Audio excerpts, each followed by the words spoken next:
Hello cinema lovers, आपके favourite channel cinema cafe में आप सबका स्वागत करता हूं।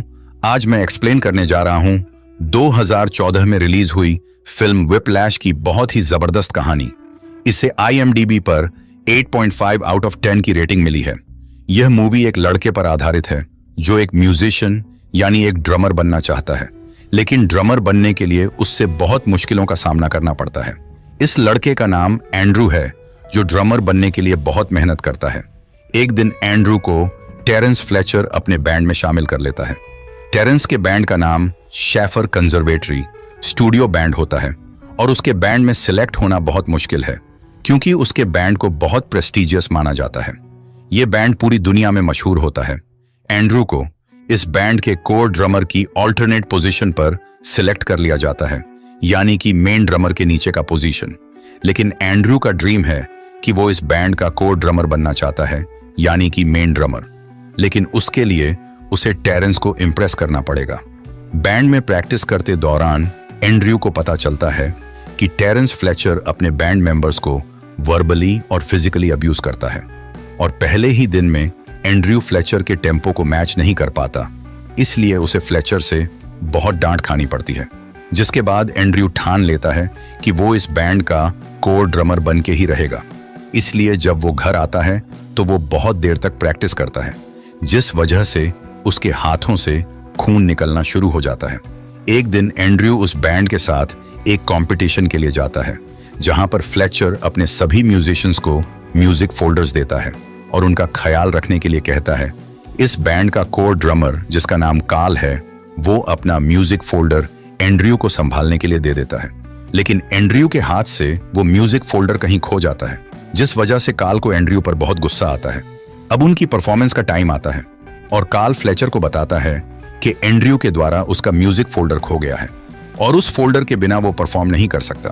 तभी फ्लेचर उसे बताता है कि उस फोल्डर को संभाल कर रखना तुम्हारी जिम्मेदारी थी, उसका दोष तुम एंड्रू पर नहीं डाल सकते।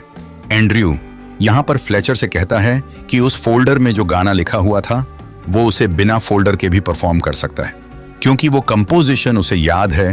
फ्लेचर उसे इसके लिए इजाजत दे देता है।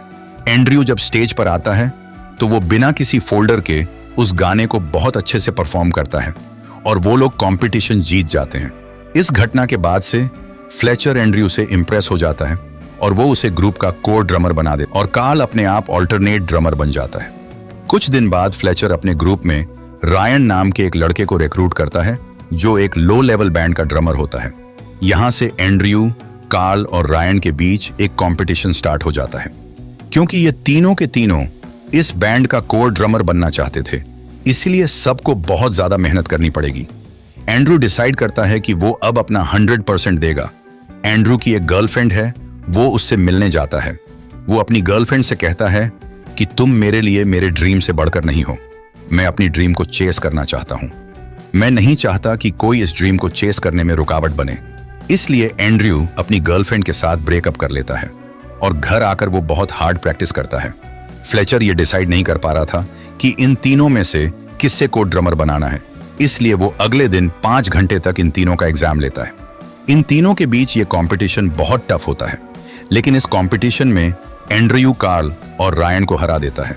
कंपटीशन के दौरान एंड्रू के हाथों से खून बहता है, लेकिन वो उस तरफ ध्यान नहीं देता। वो अपना बेस्ट परफॉर्मेंस देता है। अब कुछ टाइम गुजरने के बाद फ्लेचर और उसके बैंड को एक कंपटीशन में परफॉर्म करना था। वहां पर जाने के लिए एंड्रू एक बस में बैठता है, लेकिन रास्ते में वो बस खराब हो जाती है, इसलिए उसे कैब करके उस जगह तक पहुंचना पड़ता है। लेकिन वहां पहुंचकर वो नोटिस करता है कि वो अपनी ड्रम स्टिक्स घर पे ही भूल गया है। फ्लेचर उसे कहता है कि इस कंपटीशन में अब रायन परफॉर्म करेगा, लेकिन एंड्रू कहता है कि ये कंपटीशन उसके लिए बहुत जरूरी है। इसलिए फ्लेचर एंड्रू को अपनी ड्रम स्टिक्स लाने के लिए 10 मिनट का टाइम देता है। एंड्रू अपनी गाड़ी को बहुत तेज ड्राइव करता है और कुछ ही देर में घर पहुंचकर स्टिक्स ले लेता है। लेकिन वापस जब वो उस जगह पर जा रहा था तो उसका एक बस इसके साथ एक्सीडेंट हो जाता है, जिसमें वो जख्मी हो जाता है। लेकिन फिर भी वो अपने जख्मों की परवाह न करते हुए कंपटीशन के लिए आगे बढ़ता है और वहां पर जख्मी हालत में ही पहुंच जाता है। लेकिन इस हालत में उससे परफॉर्म नहीं किया जाता, वो अपना बेस्ट नहीं दे पाता। इस बात पर फ्लेचर को गुस्सा आता है और वो परफॉर्मेंस रोककर एंड्रू को बहुत जलील करता है। एंड्रू को भी गुस्सा आता है और वो फ्लेचर को वही स्टेज पर मार देता है। तभी वहां पर सिक्योरिटी गार्ड्स आते हैं और वो एंड्रू को बाहर निकाल देते हैं। ये बात एंड्रू के पिता को पता चल जाती है और उन्हीं के कहने करने पर एंड्रू एक लॉयर से मिलता है।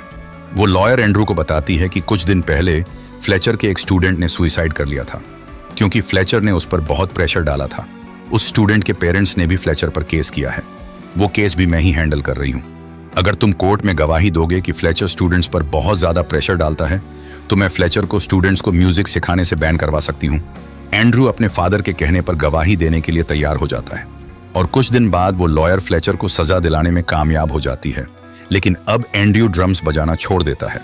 वो अब बिल्कुल अकेला पड़ चुका था। अब वो एक कॉफी शॉप में पार्ट टाइम जॉब करना स्टार्ट कर देता है। 1-2 साल बाद एक रात एंड्रू एक क्लब में जाता है जहां पर वो फ्लेचर को पियानो बजाते हुए देख लेता है। फ्लेचर भी एंड्रू को देखता है और पियानो बजाने के बाद वो एंड्रू को रोक लेता है और उससे कहता है कि मैंने तुम्हारे साथ बहुत बुरा सलूक किया, इसके लिए मैं तुमसे माफी मांगना चाहता हूं। दरअसल मैं स्टूडेंट्स पर इसलिए प्रेशर डालता था ताकि वो अपना बेस्ट दे सकें। मैं स्टूडेंट्स को उनकी लिमिट्स के आगे पुश करना चाहता था ताकि लाइफ में उन्हें कोई हरा ना सके। लेकिन लगता है कि लोगों को मेरे पढ़ाने का तरीका पसंद नहीं आया। वो एंड्रू से कहता है कि मैंने एक नया बैंड बनाया है और कुछ दिन बाद मैं एक कंपटीशन के लिए जाने वाला हूं। मुझे अपने बैंड के लिए ड्रमर की जरूरत है और मैं चाहता हूं कि मेरे बैंड में तुम ड्रम्स बजाओ। एंड्रू इसके लिए मान जाता है और घर जाकर वो फिर से ड्रम्स की प्रैक्टिस करने लगता है। अब एंड्रू अपनी गर्लफ्रेंड को कॉल करके उससे सॉरी बोलता है और उसे उस कंपटीशन में आने के लिए इनवाइट करता है।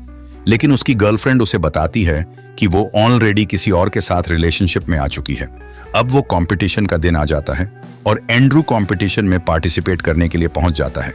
जैसे ही एंड्रू पूरे बैंड के साथ स्टेज पर जाता है तभी उसके पास फ्लेचर आता है। फ्लेचर उसे बताता है कि मुझे पता है तुमने ही मेरे खिलाफ गवाही दी थी और तुम्हारी ही वजह से मुझे शेफर्स स्टूडियो से निकाल दिया गया। दरअसल फ्लेचर इस बात के लिए एंड्रू से बदला लेना चाहता था, इसलिए उसने एंड्रू से कहा था कि जिन गानों पर वो पहले प्रैक्टिस करते थे उन्हीं गानों को वो कंपटीशन में भी परफॉर्म करने वाले हैं।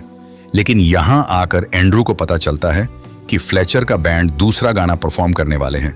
एंड्रू के पास उस गाने की म्यूजिक शीट नहीं थी जिस वजह से वो उस गाने पर अच्छे से ड्रम्स नहीं बजा पाता और इस तरह से फ्लेचर सभी लोगों के सामने एंड्रू को जलील करता है। एंड्रू को बहुत गुस्सा आता है और वो स्टेज छोड़कर बाहर चला जाता है। लेकिन कुछ देर बाद वो वापस स्टेज पर आ जाता है और वही गाना प्ले करने लगता है जो गाना उसने कई बार पहले शेफर्स बैंड के साथ प्रैक्टिस किया था और उस कंपोजिशन का नाम होता है व्हिपलैश, जो कि इस मूवी का भी नाम है। वो बहुत तेज और शानदार ड्रम्स बजा। फ्लेचर ने आज तक किसी को इतना तेज ड्रम्स बजाते हुए नहीं देखा था। एंड्रू के साथ फ्लेचर का पूरा क्रू वही गाना बजाने लगता है। फ्लेचर एंड्रू को रोकने की कोशिश करता है लेकिन एंड्रू रुकने का नाम नहीं लेता। वो लगातार ड्रम्स बजाता रहता है। एंड्रू का डेडिकेशन देखकर फ्लेचर शांत हो जाता है और इसकी माइंड ब्लोइंग परफॉर्मेंस को खुद भी एंजॉय करता है और अपने बैंड से भी परफॉर्म करवाता है। यानी यहां पर फ्लेचर एंड्रू के सामने हार मान लेता है और इस तरह से एंड्रू अपने ड्रीम को पूरा करने में कामयाब हो जाता है। और इसी के साथ इस मूवी का यहां पे दी एंड हो जाता है।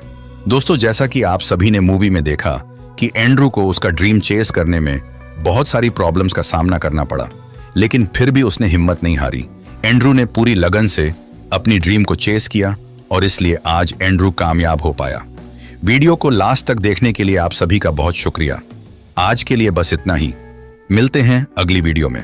तब तक के लिए goodbye and thank you for watching.